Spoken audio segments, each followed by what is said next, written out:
None of the Fat Controller's engines like doing maintenance. It isn't a difficult job, but it is very slow and very dull.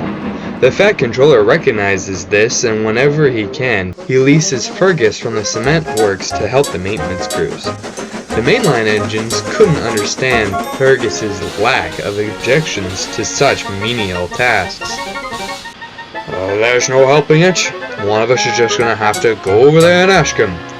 James should do it. Me? Why me? Because I said so. Now get going. Fine.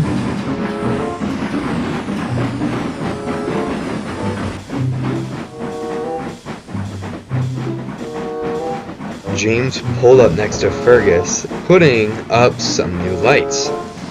Fergus, me and the others were wondering, why do you like the maintenance run so much? Like it? I love it.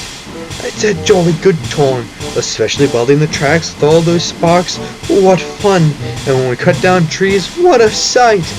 There's always entertainment, and sometimes Fergus talked for almost an hour. He only stopped when he had to move on to another job. The big engines were most put off. Good going, James. You're the one who put me up to it, Henry. He should ask Fergus about his fascination with the job, not send him on an hour-long tangent. That's what I did, Gordon. Oh, there you are, James. You all look thoroughly put off. What's the matter?